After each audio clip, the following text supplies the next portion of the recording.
Eric over here. Congratulations, Khris. Thanks. I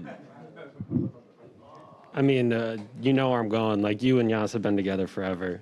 I'm curious. There was, after it was a hug with you, Giannis, and then Bud.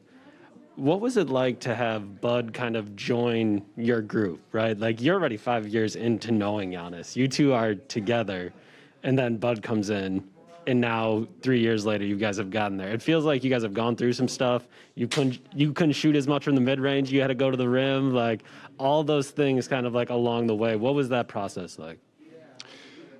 It was all worth it for sure. I mean, us challenging each other, him challenging me to be better in a lot of different ways, me being stubborn in some ways. But the thing I like, he challenged us all. You know, I don't think it's probably politically correct, but we challenged him a little bit in certain ways to help us. But for the main part, he challenged us every day to be leaders, to fight through adversity, to change our games a little bit. Like I said, it's all worth it. I've told you what people say about you, and you tell me I don't care. I'm just going to do my thing. What do you kind of say to the naysayers that said you weren't good enough and your team wasn't good enough, and now you're here as an NBA champion? Man, I still don't care about what those other people say. At the end of the day, we knew what we need to do in this locker room and our organization. And, you know, it seemed like it took forever. But it's not easy to get to this point, to get to this stage. But we're able to get it. I also want to say shout out to the Phoenix Suns, man. They're a great organization. Monty Williams came in there and talked to us for a quick second. Those guys are great over there. They challenged us. They were great. They knocked us in the mouth the first 2 games. But I love the way we responded. We didn't give up on ourselves. Our home crowd was amazing. This whole playoff run, this whole season, even when they didn't have us, when we didn't have them at the beginning of the season. But to have them here at this point, man, it's amazing. I hope they enjoyed it just like we are right now. Vince in the middle. Hey, Khris, I know you don't like to necessarily reflect on your journey, but second-round pick where you didn't play a whole lot your rookie year, then you get traded here. You probably could have came out your freshman year of college, but you stayed. Do you ever think that all these things sort of happen and come together for a reason, for the greater good? No, for sure. You know, not every path or every player coming out is perfect. You know, it's tough. I mean, not to be in the league is tough. To be 450 players, 500 maybe, G League, all those players.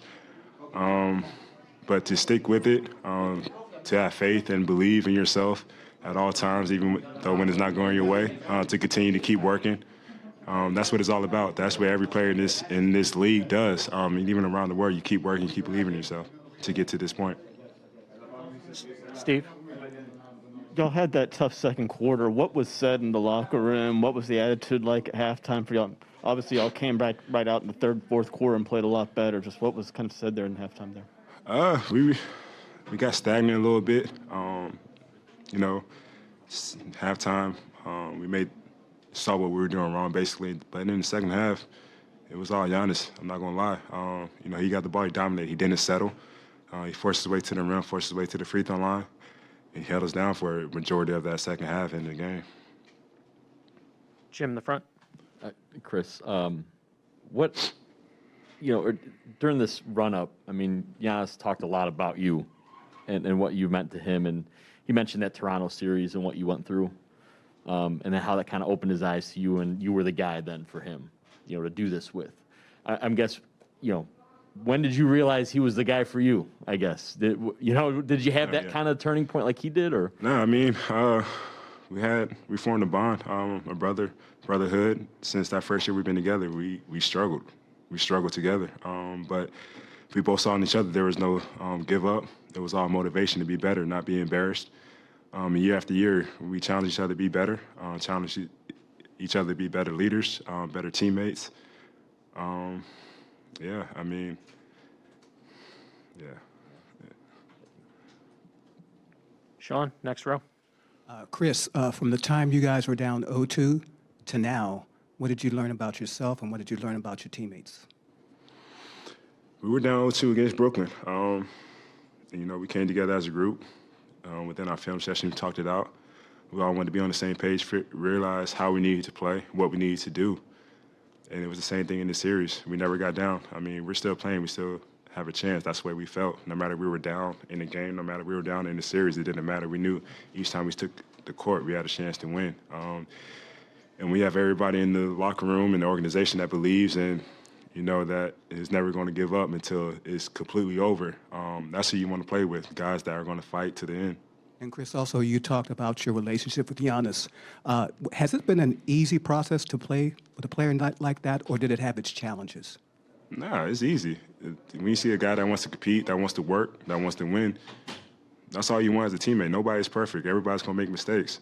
I made my share of mine. I'm sure he's made his share of his, but at the end of the day, we're always trying to win. And like I said, I mean, him, whoever, everybody that came into our locker room, our organization, we want them to work no matter what, if they're playing, if they're not, to continue to try to get better because we knew that's the only way to get to this point is to work to be better as a person and work to be better as a team.